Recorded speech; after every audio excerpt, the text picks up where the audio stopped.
Welcome to Conversate, our podcast where we engage in conversation. And this week's episode, Aaron and Kevin are talking about when Jesus called Lazarus out of the tomb after being dead for 4 days. Jesus has authority over people who have died. He has authority over death itself. If that's true, doesn't that mean he has authority over everything that leads to death, which would be every form of suffering that we face in this life? Well, that's true, and that's the conversation that we're having today. And so if you're going through stuff, which if you live in this broken world, you are, we hope that this conversation will inspire you to find your hope in your life in Jesus, but also to start another conversation with somebody else who's going through suffering, that you could actually be somebody to bring the very presence and life and light of Jesus into their lives as well. We hope you enjoy it. Good morning, buddy. Hey, morning, pal. Oh, that was the gentlest. You saw me with a full mug there. Yeah, I was nervous prior to the clink. I wasn't trying to go slow there, but I think my finger grazed. I think that's a good idea. Muffled it. Anyway, if you're listening in, we silent cheers. We did a silent clink. Yeah. Here we are. Storm of the century. The storm that never came. Batten down the hatches. Well, apparently it sounds like it came south of us. It did. Congratulations to those of you who got a lot of snow. We're happy for you. Yeah. I wish we would have. But, I mean, we've had a lot of snow. We have had a lot of snow. It's just funny. I don't know. Funny, whatever. That, like, on Friday or whatever, it snowed multiple inches, and it wasn't even, I don't even know if it was, no, it was supposed to, whatever. And then the storm of the century doesn't produce anything, and then everybody stays home. But on a regular day where it's snowing a lot, everybody's doing their normal stuff. Mm-hmm. Mm-hmm. I don't know, man. We were talking at our house, and Molly was wondering if it's just because it's at this point in the season, late enough, and we've had as much snow as we've already had, that people are just kind of like, oh, yeah, a break would be nice. Probably. let's just not. Can we just not have to deal with this? Probably. Yeah. Yeah, I don't know. At least from where we're sitting, because it's pretty mild in our area. But I can't speak for south of Chassel. Yeah. Yeah, I saw. Or north of Houghton. Well, I looked for at the Eastern UP today, the forecast, and they're still supposed to get a foot of snow today. Mm-hmm. So I think if that's where you are, yeah, send us some pics. I want to see it. I looked at the cameras on the Mackinac Bridge this morning. That was pretty gnarly. Yeah. Not loads of snow, but just terrible visibility. Mm-hmm. Just so much blustery snow. Yeah. Yeah. I thought about my kids. They built a snow fort, so we have a giant hole in a big hill and mound of snow at my house. I thought about just taking a picture, standing in it and being look how much snow we got, neck deep. Whatever. We have had a lot of snow. It's been a good winter. It has. So we don't need a big one to say that we got a lot of snow. It is the other thing I thought of though was St. Patty's Day, right? Which is tomorrow. Wait, yesterday? Whoa, where are we? Depends if you got a time machine like we do. Yeah, but they always talk about having a St. Patty's Day storm, which I guess this would qualify. It must. Oh yeah. Not for but I mean regionally. Yeah. Yep. Well, bring on mud season. There you go. I'm ready. We'll get there. But yeah, it's I don't know. I mean, so we're recording this the week after we did end up canceling church on March 15th in advance, which is not normally our style of doing things. We usually like to wait till a little bit closer, but it just seemed on Saturday night that the timing of things, if it had actually hit here like it did in other places, would have not been at a good time, and it seemed like that's what everybody was doing and asking people to do, and so we felt it was responsible to do that. But hindsight is generally pretty clear, Yeah, it's not always. It's not always. I mean, sometimes you can look back and go, I don't know. Probably, it was still a mess. But toss up. Sometimes you can look back and be like, why did we do that? Yeah, we should have known better. But yeah, that's So some people talk about, when you're thinking forward thinking and you're looking into the future, this kind of idea, and you're charting your path or whatever. But I remember I had a professor at the seminary, I think it was William Schumacher, who talked about, he was fairly familiar with African culture because of time that he had spent over in Africa as a missionary. And he talked about how their conception of moving forward in time was walking backwards. You walk backwards, you can see, hindsight is 2020, but as you're going into the future, you really don't know how things are going to go. You really don't know how they're going to shake out until they've shook out. And then you say, oh, well, there it is. Right. Yeah. Right. So, but I mean, that's pretty biblical too. I mean, I was trying to think of in John's gospel, doesn't he kind of gives us certain hints along the way of Jesus doing something, and John will write where he says the disciples didn't understand at this time, or and then later they remembered when Jesus said this or that kind of thing. But I feel like I just read it. I can't remember which chapter it's in, but it shows up in the different gospels too, where whoever the author is gives us that little side note about almost saying in this moment the disciples didn't yet understand what Jesus was doing or saying. Basically, it's because as the author later on, he does understand, and it is revealed to him by way of the Holy Spirit. So I think as he's writing this story, he gives pieces of they didn't get it at this point, but tracking. But later on, looking back, I mean, John doesn't say that phraseology specifically, but he does, in a sense, say that in the chapter that we were looking at on Sunday, which is from John 11, where Jesus tells his disciples that Lazarus has fallen asleep. Yeah. And they're like, oh, Jesus, hey, I think he's going to recover, buddy. We don't need to go back into hostile Judean territory. We were just there. It was not good. And then Jesus has to be like, no, okay, you guys don't get it. Let me just tell you, he's dead. Right. And they're like, oh. Right. And then Thomas is like, all right, let's all go die. Which I didn't talk about that line at all, but I really appreciated it. Yeah. Kind of neat. I mean, touting Thomas, he gets kind of the bad rap, but here he is, and he's calling it for what it is and saying, let's go, guys. Yeah. Yeah. That's amazing. Yeah. I was looking at it. So you preached on John 11, Lazarus, the brother of Mary and Martha, dies. Jesus intentionally doesn't go right away. Right. But he does end up going after, or on the fourth day, or after 4 days? On the fourth day. Yeah, Lazarus has been dead 4 days by the time Jesus gets there. So I was looking into that a little bit, and it's in Jewish rabbinical teaching that the rabbis taught at this time that a person, when they die, that their spirit hovers around for 3 days, and then on the fourth day either goes to heaven or comes back or something. So interesting. So that's it's in what is it called? A midrash teaching. So these official writings and stuff, and it's on. So those are kind of commentaries that the rabbis would have, and the rabbis at this time, they would sort of draw these sort of fanciful conclusions. So their commentaries were not necessarily just explaining the text, right. And by our biblical interpretation, hermeneutic is sort of scripture interprets scripture.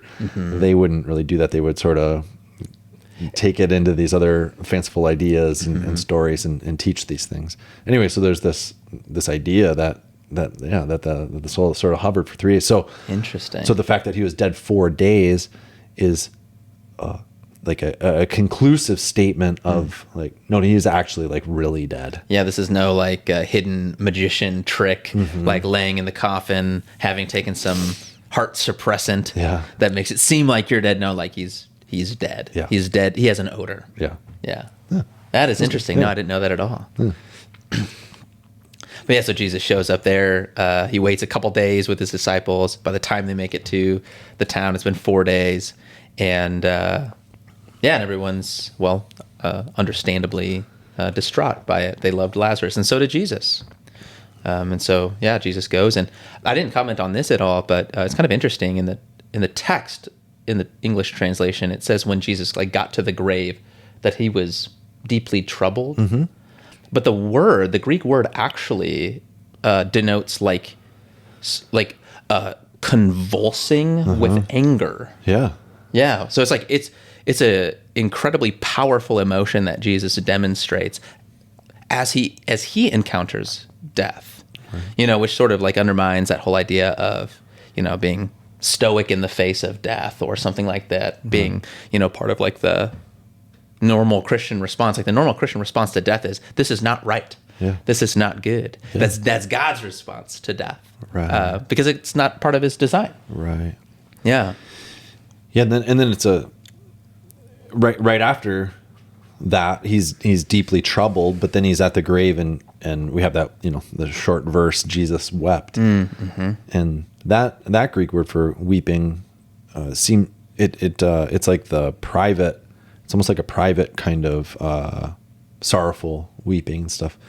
Because the Jews, when they would weep or when they were mourning, there was like a whole public mourning thing of like people would come around and it was almost like cacophonous, like loud weeping and things. And so Jesus weeping is not like, it's not a show. Yeah. It's not that kind of weeping. Like he is really moved by this. Yeah. Yeah. So Jesus raises the dead. He's got power over the grave.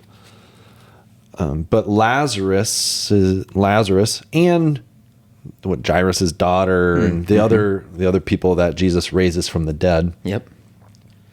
That wasn't like the resurrection of the dead that Jesus had when he rose from the dead, or the one that's been promised to us in the future. Right. These people were going to ostensibly die again. Yeah. Yeah. Yeah. Their death has been delayed. Right. Undone, but delayed. It's still right. going to happen. Yeah. And so I think you could say the same sort of thing about like the man who was blind and was healed. Yeah.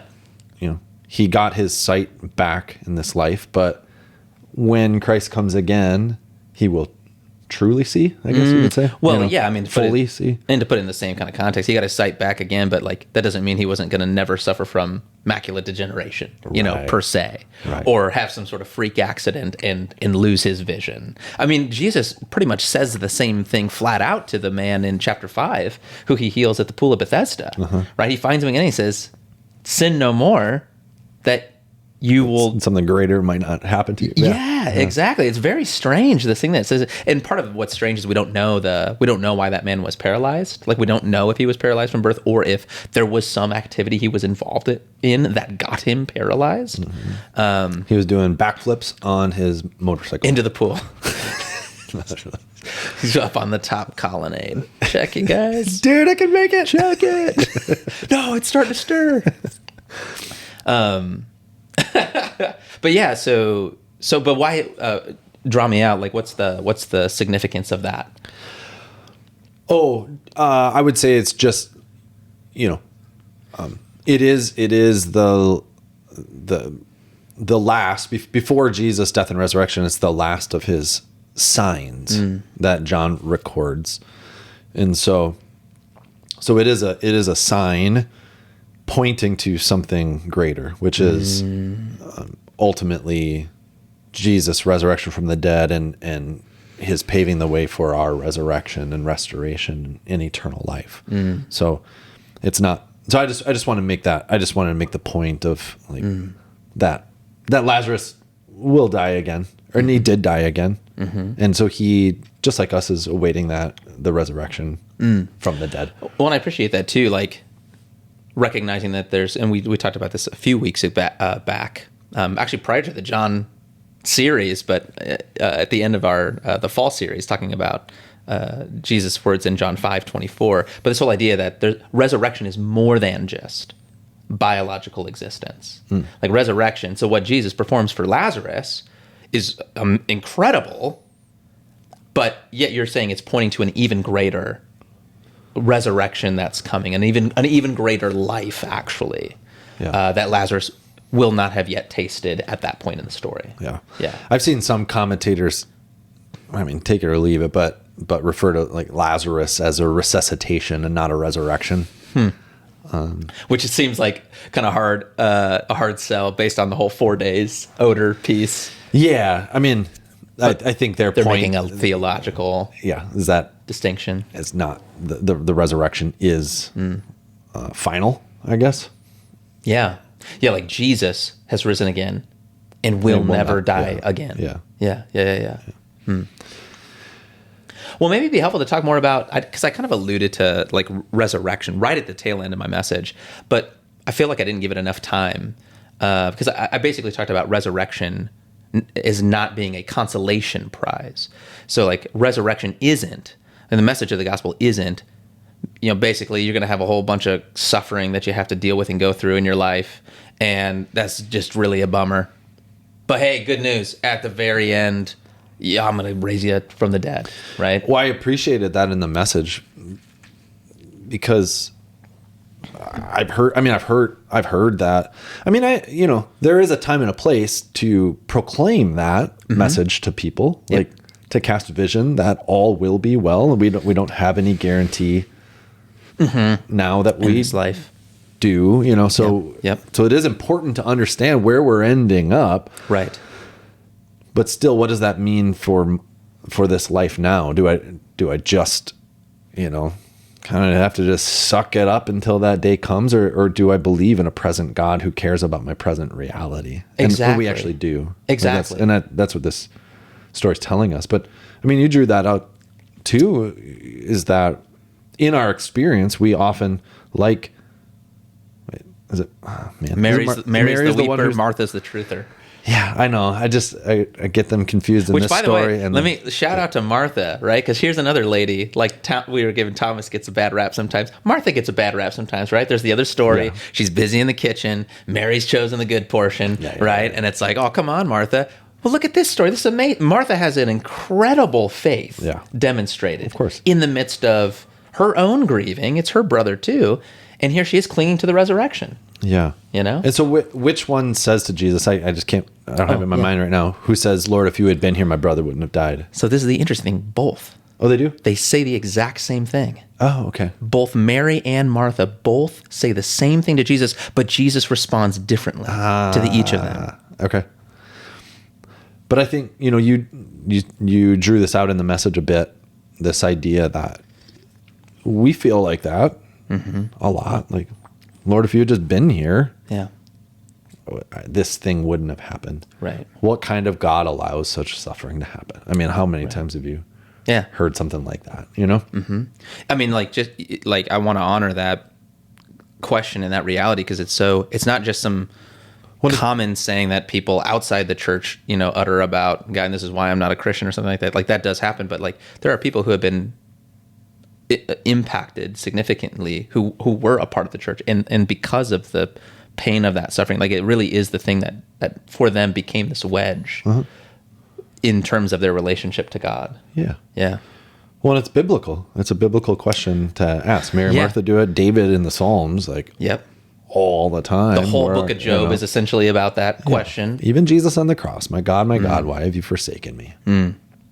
So. Yeah, yeah. No, I'll leave it at that. Mm-hmm.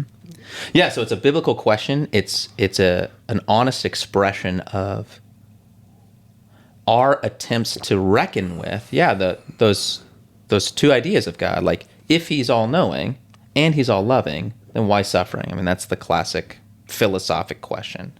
But the neat thing about this text in particular, in John 11, is that just as often as we hear that sort of painful question uttered, because Mary utters it, Martha utters it, even the people standing around utter it.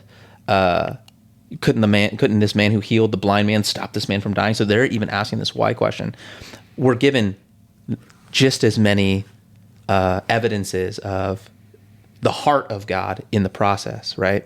And that one actually, it really struck me, that verse 5 to 6. So it's the first one, and I think it's the strongest one. So the other two, Jesus, when he goes to heal Lazarus, he'll say he's thanking God, and he's doing it out loud, but he's doing it on behalf of the those no-name people. We don't even get their names who are standing around. In verse 15, Jesus tells his disciples, like, he's glad that Lazarus perished for their sake, because he knows what he's going to do, and it's going to increase and deepen the faith of the disciples. But the strongest one, in my opinion, is verse 5-6, because it says, now Jesus loved Mary and Martha and Lazarus. And then the very next verse is, so he waited 2 days. It's like that. It sounds like John made an error, It's like, wait a minute. If he loved Mary and Martha, he'd be rushing to the grave, is how we would think to finish that sentence. And so it's a really shocking kind of twist or surprise when you read that this is the reason why Jesus waited those 2 days, because in particular, he loved Mary and Martha and Lazarus. And that's the difficult thing, that anybody in those painful sort of moments that's what they're trying to deal with, is they feel like God doesn't love them. And so it's kind of neat, like we're given that verse in the text, and that also becomes the very thing that we have to rely on in our own struggles, is the text, the word of God. Like God declaring his heart towards us, and then us saying, okay, like you have proven yourself, God. I will take you at your word. It doesn't seem like it right now because of what I'm dealing with. I feel hurt. I'm afraid that you don't love me, but you've told me that you do. So it can't be, for whatever reason, and that's the whole thing, is like we want a reason for suffering, and we're not often given it right away, or maybe at all. We want a reason for it, and God, for whatever reason, God doesn't give us that. Like he doesn't come down and say, let me just show you. Let me just, give you the formula, and there you go.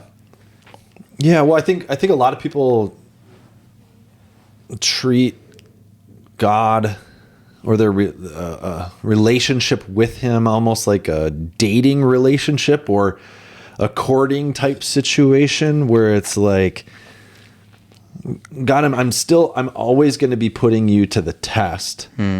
And if I think that you're not showing up in the way that I want you to, then this thing is over. Instead of trusting that God has made a marriage vow to his people in being the groom and his church the bride, that he's vowed to always be faithful to us, his people. And so this is the thing, like in a marriage, you best case scenario in a Christian marriage is that you have vowed to one another, and that is not going away. There's going to be things in there where you don't understand one another, where you have conflicts with one another, where you're like, what in the world, but it is not, this vow is not in question. That word is the foundation of the way you interpret your relationship. Yeah. In another type of family metaphor, God is also our Father, and we are his children.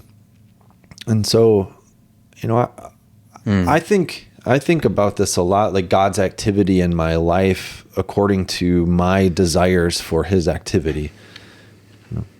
I let God know what I desire. I let him know my wishes, my wants, my prayers, my petitions. I'm the child, he's the father. He gets to answer according to what is best for me. And he is faithful, and he will give what's best for me according to his good time and his good will. Yeah, his fatherly wisdom. Yeah.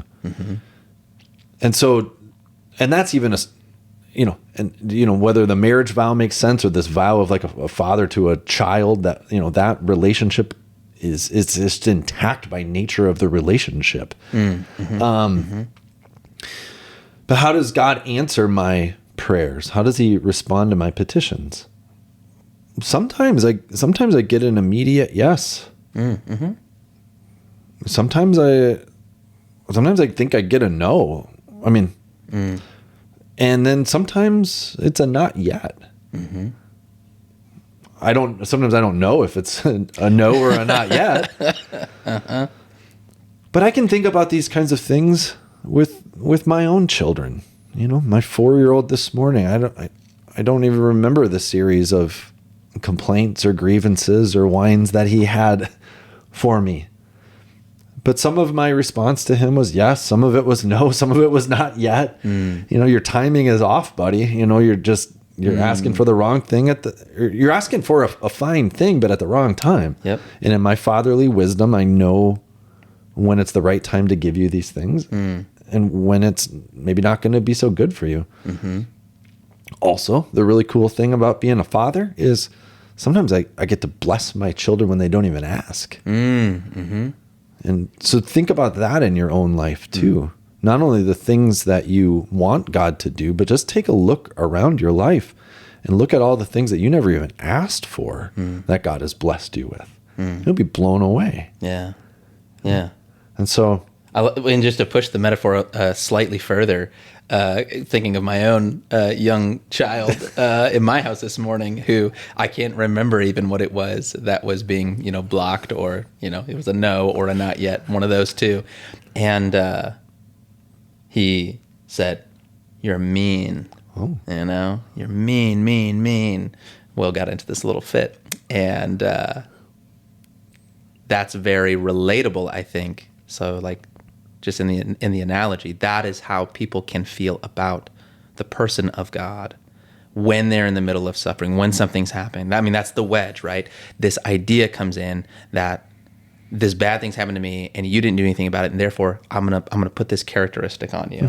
And so William was doing that to me, this morning, and it was almost laughable because it's like I know exactly what I'm doing, and I know that it's actually the antithesis of being mean to you, William, and you don't see it right now. And you know what? That's fine. And here's the cool thing, and the cool thing about God is, even though William said that to me, that's not going to change the way I'm going to father him. Yeah. That's not going to deter me from doing what is good and right and helpful and even blessing him, And it's like, does he deserve that? Well, not based on maybe just that one little instance, but he deserves it by nature of being my son. Yeah. Because he's my son. That's just how I'm going to act, because I'm his father. I love him. And the same is true of God. So even if we have found ourselves in those places in our life, and maybe right now even, right? If there's someone who is feeling quite hostile to God, it in no way is shifting God's character. He's still going to operate as the steadfast father that he is. And, I guess as a father, right, my hope and prayer is that over time, William comes to see that, and, I don't live in the category forever. That'd be nice, but I don't think so. It doesn't usually last more than 5 minutes. Right. Yeah, so that's a very helpful and powerful metaphor, particularly when it comes to what we can see versus what we can't see. We get it when it comes to kids. There's so much they don't see. But when it comes, as we grow up, all of a sudden we start to think, no, we see it all. Yeah. If I was God, I would run it this way, Yeah. But God is he is all wise. Yeah. Which is just, it's mind blowing, the sovereignty of our God, I guess. It ought to be awe inspiring, for us just to tell him, you don't know what you're doing. It's like,